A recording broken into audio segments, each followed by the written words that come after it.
You probably heard of circumcision being done with scalpel blade.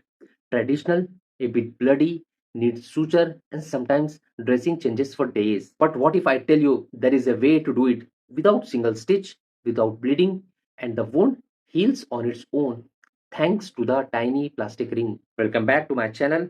I am Dr. Hazi Arifuddin, general laparoscopic and laser surgeon. And today we will be talking about one of the most elegant innovation in minor surgery, the Plastibell circumcision. Let's start from the basics. Circumcision medically is the removal of prepuce or foreskin covering the glans penis. Traditionally, it is done using scissors or scalpel, followed by suturing of skin edges. Simple? Yes, but it involves bleeding, post-op pain, and risk of infections. Enter the Plastibell device, a clear plastic ring with a handle. It was introduced to make circumcision bloodless, sutureless, and more controlled, especially in infants and neonates. It's most commonly used by surgeons and trained practitioners, especially for young kids. Here is how the magic happens. After proper asepsis and anesthesia, the foreskin is gently retracted to expose the glands.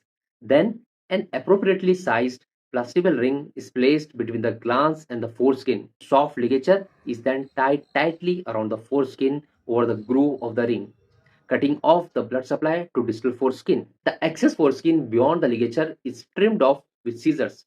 At this point, the foreskin distal to the ligature is devitalized and the plastibell acts like a biological clamp. The handle of the ring is then broken off and the ring stays in place quietly doing its job. Now comes the best part, the healing. Over the next 8 to 10 days, the ring naturally falls off as the necrosed foreskin separates.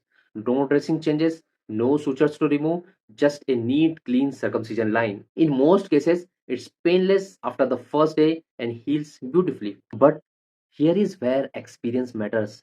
If you choose the wrong ring size or tie the ligature too loosely, the rings can slip off early, causing bleeding.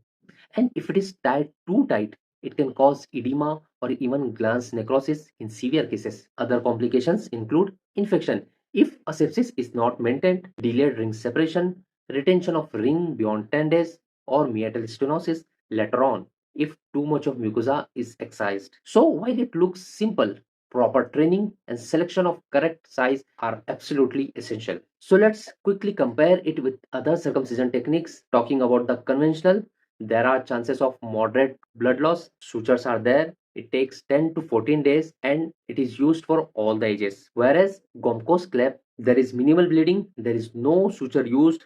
It takes 7 to 10 days and it is done mostly in infants. Whereas Plastibell, there is minimal blood, there are no sutures. It takes 8 to 10 days and it is done mostly in the infants and young kids. And sometimes we do the dorsal slit where the blood loss is variable and there are sutures. It takes approximately 10 days and it is usually done in older children and adults. So the Plastibell is the preferred method in neonates because it is fast, clean and predictable as long as it is done properly. A few pearls for surgeons and students. Always measure the glans diameter before selecting the ring. Leave a small mucosal cuff. Don't strip it completely. Educate parents. Explain the ring will fall off naturally in about a week. Ask them not to pull or twist the ring. If the ring has not fallen off, even after 10 days, review the patient. These small details make a huge difference between a neat result and a nightmare. So that's the Plastibell circumcision, the tiny plastic ring that quietly replaced the blade. If you found this video helpful, hit like, subscribe for more surgery based content, and share it with your batchmate and young parents. I am Dr. Hazi Arifuddin, and this was Surgery Simplified. See you in the next one.